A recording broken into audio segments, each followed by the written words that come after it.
संसद में किसी की भी कमी नहीं खली, लेकिन कमी खल गई। कुछ पल ऐसे आते हैं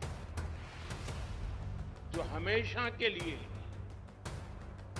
अमर हो जाते हैं। और अन्य साथी खिलाड़ी अपने मेडल लेकर हरिद्वार में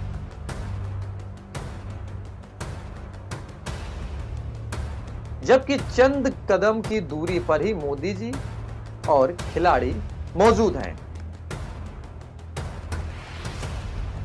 जिस हिंदुस्तान में स्वागत, सम्मान और सौहार्द पूर्व भावनाओं से उनको नवाजा जाता है और उनको नारी शक्ति के रूप में पहचाना जाता है, उसी हिंदुस्तान में देश के मुखिया को लोकतंत्र को बचाने की बात करने की बजाय लोकतंत्र की हत्या को दिखाना और समझना कितना वाजिब है। नमस्कार, मेरा नाम है दुर्गेश मिश्रा। हाजिर हूं एक बार फिर से नए मुद्दे के साथ में। दरअसल आप टीवी के चैनलों में और अखबारों के पन्नों में जब पन्ने पलटते होंगे तो तस्वीरें कुछ आती होंगी कि ये टैक्स इतना बढ़ गया, इतना कम हो गया। दोनों बातें, किसी की हत्या हो गई, किसी की लूट हो गई, यहां एक्सीडेंट हो गया और वहां ये हुआ। लेकिन शायद उन तस्वीरों को बचाया जाता है कि जिन तस्वीरों से हिंदुस्तान की आवाम को और हिंदुस्तान के उस कोने तक बैठे व्यक्ति की आवाज तक पहुंच जाने में सहूलियत मिले। कैसे? हिंदुस्तान में पड़ता है दिल्ली, और दिल्ली का जंतर मंतर आज का नहीं, ऐतिहासिक धरना प्रदर्शन स्थल रहा है। और उसी हिंदुस्तान में दिल्ली में ही देश की संसद का अनावरण किया गया, यानी कि उद्घाटन किया गया। और देश के प्रत्येक बीजेपी पार्टी नहीं बल्कि अन्य पार्टियों के लोग, अन्य समुदाय के लोग, अन्य वरिष्ठ लोग पहुंचे।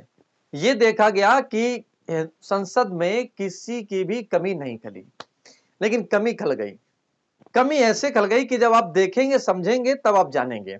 संसद से चंद कदमों की दूरी पर धरना प्रदर्शन, और धरना प्रदर्शन के लोग साक्षी मलिक, विनेश फोगाट और अन्य भी, बजरंग पुनिया सहित लोग पहुंचे थे संसद के बाहर धरना प्रदर्शन करने। इतना तो ठीक था, लेकिन इसके बाद जो धरना प्रदर्शन जंतर मंतर पर चल रहा था उसको जबरिया खाली कराया गया। एक तरफ मोदी जी का भाषण और एक तरफ जबरिया धरना प्रदर्शन समाप्त होना। और वो धरना प्रदर्शन जो शायद हर बच्चे के दिमाग में शुरुआती दिनों में होता है। कैसे? जब बच्चा छोटा होता है तो शुरुआत उसकी खेलने से होती है। खेलने के साथ साथ वो किसी भी फील्ड में हो, शुरुआत खेलने से ही होती है और शारीरिक बल के आधार पर होती है। यानी कि आप कोई भी खेल खेलेंगे उसमें आपको शारीरिक बल जरूर लगाना पड़ेगा या मानसिक बल। लेकिन यहां पर ये खिलाड़ी और ये पहलवान और ये योद्धा जब बैठे थे, लेकिन इन पर आक्रमण तो ऐसे कराया गया कि जैसे मानो कोई व्यक्ति, अगर आप सतयुग में जाएं तो कैसे कह सकते हैं कि जैसे कोई हवन में कोई राक्षस आ गए हों। यानी कि एक तरफ हवन की बात दोनों लोगों पर लागू होती है।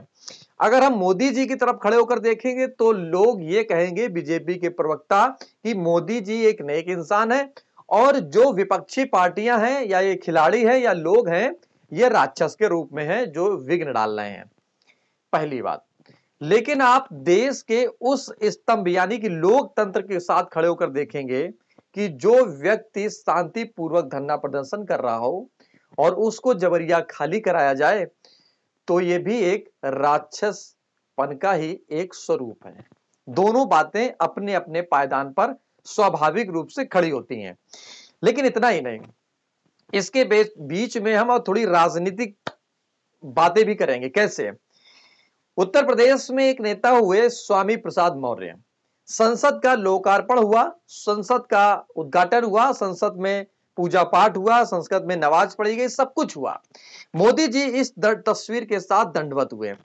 तो ये साहब बोल रहे हैं कि मोदी जी ब्राह्मणों के आगे नतमस्तक हो गए।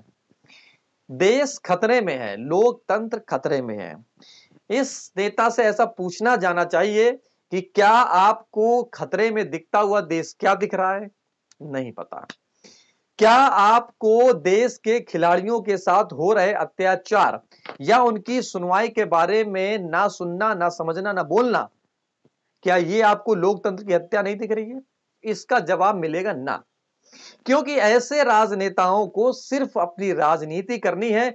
बाकी देश और दुनिया से किस पर क्या बीत रही है, किस पर क्या हो रहा है, इससे कोई मतलब नहीं है। सिर्फ और सिर्फ अपनी राजनीति को गर्म करना ही है। अब उधर विनेश फोगाट, साक्षी मलिक, बजरंग पुनिया और अन्य साथी खिलाड़ी अपने मेडल लेकर हरिद्वार में बहाने की ओर चल दिए हैं। ये एक ऐसी तस्वीर है हिंदुस्तान के लिए कि जो शायद हिंदुस्तान ही नहीं बल्कि अब पूरा विश्व देख रहा है, क्योंकि ये ऐसे खिलाड़ी हैं कि जो देश के कोने से निकले हैं लेकिन विदेशों के कोने में जाकर भारत का परचम लहराया है। और भारत का परचम लहराने के बाद में मोदी जी ने भी इनसे बातचीत की है। मोदी जी ने ऐसे इनके साथ व्यवहार किया जैसे मानो इनके बच्चे हों। लेकिन आज की डेट में जब वो धरना प्रदर्शन पर बैठे थे, जब वो अपनी आवाज को उठाना चाहते हैं, तब मोदी जी का जिक्र या मोदी जी की बातचीत इन पहलवानों के साथ खड़ी हुई नहीं दिखाई दी। तो दोस्तों, आपसे एक सवाल है कि आप ये बताइए कि जब आपका अच्छा वक्त होता है तभी मोदी जी खड़े हैं आपके साथ में। आज आपका बुरा वक्त है यानी कि खिलाड़ियों का, तो मोदी जी नदारत हैं उन खिलाड़ियों के पास से, जबकि चंद कदम की दूरी पर ही मोदी जी और खिलाड़ी मौजूद हैं। लेकिन इसके साथ साथ दूरियां इतनी हैं कि जैसे मान लो कि इस देश में ही मोदी जी ना हो और वो ऐसे देश में हो कि जहां से तार के माध्यम से बातचीत होती हो, तार यानी कि पत्र। लेकिन आज के इस डिजिटल दुनिया में, आज के इस आधुनिक दुनिया में शायद मोदी जी पास होकर भी इनसे दूर हैं। आपकी अपनी क्या राय है? आप कमेंट बॉक्स में लिखें कि क्या मोदी जी को इनसे मिलकर बातचीत करना चाहिए या इस मसले को सुलझाना चाहिए। और इनका मसला सिर्फ एक ही है कि जो इनके खिलाफ में था उसके ऊपर जांच होने के बाद में उचित कार्रवाई जरूर हो। एफआईआर दर्ज हो गई, दिल्ली पुलिस ने दर्ज की, बड़ी मेहनत के बाद में, सालों या कह सकते हैं कि महीनों बीत जाने के बाद में तब जाकर एफआईआर हुई। अब आगे क्या होगा अभी ये संतुष्ट नहीं है। संतुष्ट हो भी कैसे, क्योंकि ये किसी गांव मोहल्ले की आम लोग नहीं है।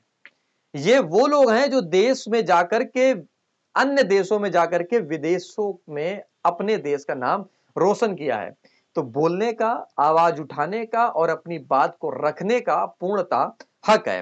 वैसे हिंदुस्तान में हर नागरिक को हक है अपनी बात को सही तरीके से, सही समय पर और समुचित रखने की बात सही मानी जाती है। लेकिन अब आपकी अपनी क्या राय है? आप कमेंट बॉक्स में लिखें। इस वीडियो में इतना ही।